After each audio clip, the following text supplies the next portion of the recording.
আসসালামু আলাইকুম সুপ্রিয় শিক্ষার্থী বন্ধুরা, আজকে তোমাদের সামনে অতি গুরুত্বপূর্ণ দুটি বিষয় নিয়ে আলোচনা করব।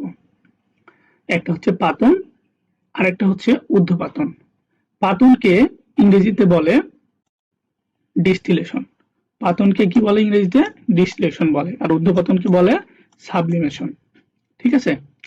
আচ্ছা, এখন পাতন বিষয়টাকে বুঝতে হলে তোমার আরো দুইটা বিষয়কে খুব ভালোভাবে বুঝতে হবে। এখানে খেয়াল করো, পাতন সমান হচ্ছে বাষ্পীভবন প্লাস হচ্ছে ঘনীভবন।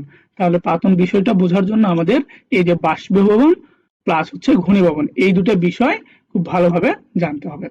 তাহলে প্রথমে আসি, দেখো বাষ্পীভবনে। বাষ্পীভবনের প্রথমে কি আছে দেখো তো, বাষ্পিনা।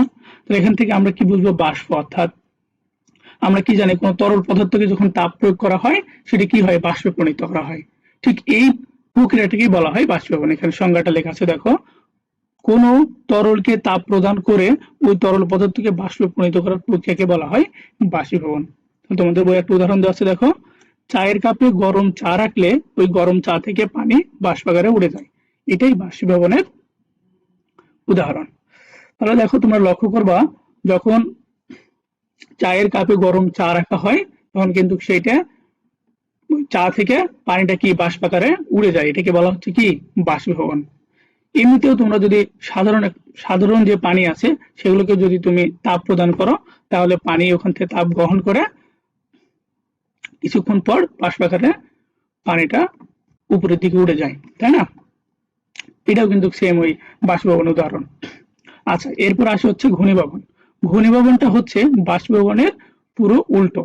অর্থাৎ এইখানে কি হয়েছে? বাষ্পীভবনের ক্ষেত্রে তরলকে তুমি তাপ প্রদান করছো, সেটা বাষ্পে পরিণত হয়েছে। আর ঘনীভবনের ক্ষেত্রে ওই বাষ্পকে শীতলীকরণ বা ঠান্ডাকরণের মাধ্যমে তরল পদার্থে পরিণত করা হয়। এটাকে বলা হয় কি? ঘনীভবন। তাহলে যেহেতু এই দুটা বিষয় জানলা বা বুঝতে পারলা, এখন পাতন বিষয়টা খুব সহজেই বুঝতে পারবা। এখানে দুইটা প্রক্রিয়া থাকবে, অর্থাৎ বাষ্পীভবনও থাকবে আবার ঘনীভবনও থাকবে। তাহলে এখানে সংজ্ঞাটা দেখো, কোন তরলকে তাপ প্রদানে বাষ্পে পরিণত করে তাকে পুনরায় শীতলীকরণের মাধ্যমে তরলে পরিণত করার প্রক্রিয়াকে বলা হয় পাতন। ঠিক আছে? তাহলে বাষ্পীভবনে কি করছিল? প্রথমে তরলকে তাপ দিয়ে বাষ্পে পরিণত করছিল, আর ঘনীভবনে কি? ওই বাষ্পকে শীতলীকরণের মাধ্যমে তরলে পরিণত করছিল। এই প্রক্রিয়াটাকে বলা হচ্ছে কি? পাতন। এখন যে বিষয়টি পড়াবো সেটা হচ্ছে ঊর্ধ্বপাতন। আচ্ছা, আমরা স্বাভাবিকভাবে জানি কোন একটা কঠিন পদার্থকে তাপ দিলে সেটা তরলে পরিণত হয়, আবার তরল পদার্থকে তাপ প্রদান করলে সেটা গ্যাসীয় পদার্থে পরিণত হয় বা সেটা বাষ্পে পরিণত হয়, তাই না?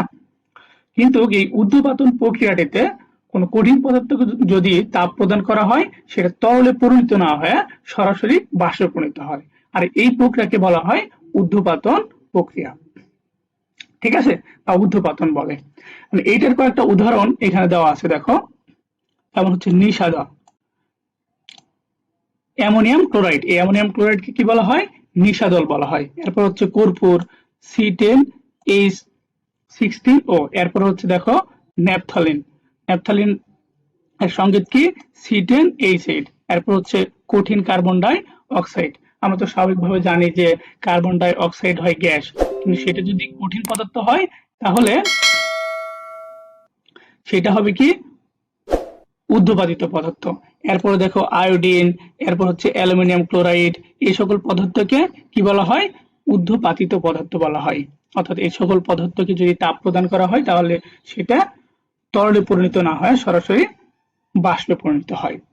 আচ্ছা, তাহলে এখান থেকে আরেকটা গুরুত্বপূর্ণ প্রশ্ন আছে, সেটা হচ্ছে ঊর্ধ্বপাতিত পদার্থ কাকে বলে?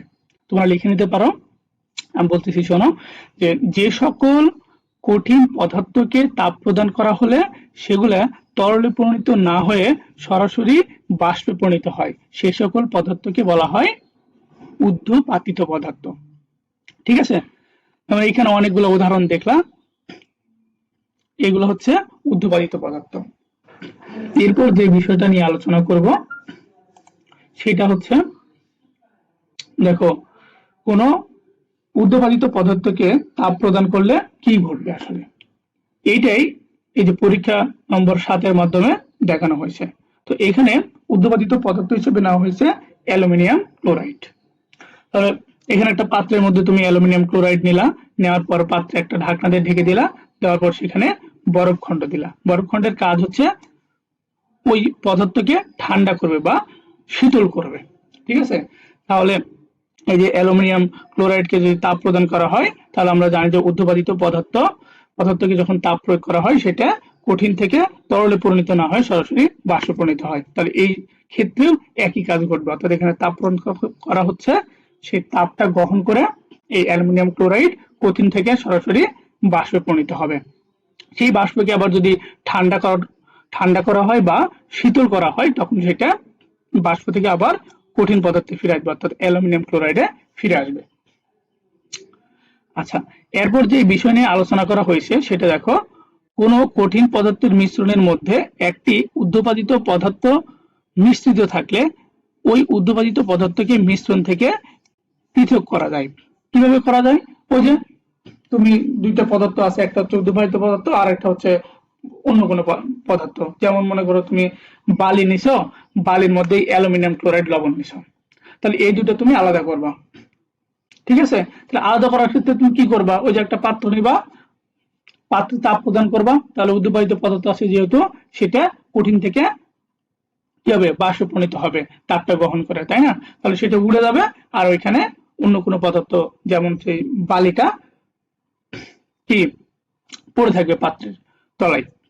এইভাবে কিন্তু আমরা একটা ঊর্ধ্বপাতিত পদার্থের সাথে অন্য কোনো পদার্থের মিশ্রণ থাকলে সেটা আলাদা করতে পারি খুব সহজে। এই বিষয়টা এখানে আলোচনা করা হয়েছে, দেখো। তাহলে যেমন বলছে এখানে, নিশাদল বা অ্যামোনিয়াম ক্লোরাইডের এর সাথে খাদ্য লবণ সোডিয়াম ক্লোরাইড মিশ্রিত থাকলে ঊর্ধ্বপতন পদ্ধতির মাধ্যমে নিশাদলকে পৃথক করা যায়। আমি ওই যে খাদ্য লবণ সোডিয়াম ক্লোরাইডের জায়গায় আমি বালি বা চিনি ব্যবহার করছি, এটাই।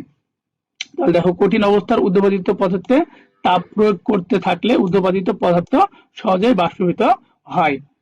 আয়োডিন মিশ্রিত খাদ্য লবণের মধ্যে আয়োডিন একটি ঊর্ধ্বপাতিত পদার্থ, কাজেই ওই আয়োডিন মিশ্রিত খাদ্য লবণের মিশ্রণকে তাপ দিলে আয়োডিন সহজে বাষ্পীভূত হয়, ওই বাষ্পকে ঠান্ডা করে কঠিন আয়োডিনে পরিণত করা যায়। আবার বালি এবং গ্লুকোজের মিশ্রণে মধ্যে কোনো ঊর্ধ্বপাতিত পদার্থ নেই, কাজেই তাপ প্রয়োগ করলে বালি এবং গ্লুকোজের মিশ্রণ থেকে বালি এবং গ্লুকোজকে আলাদা করা যায় না। অর্থাৎ যদি ঊর্ধ্বপাতিত পদার্থই না থাকে, তাহলে তো সেটাকে তাপ দিলে সেটা আলাদা করা যাবে না, তাই না? এইটুকুই। আশা করি ক্লাসটি খুব ভালো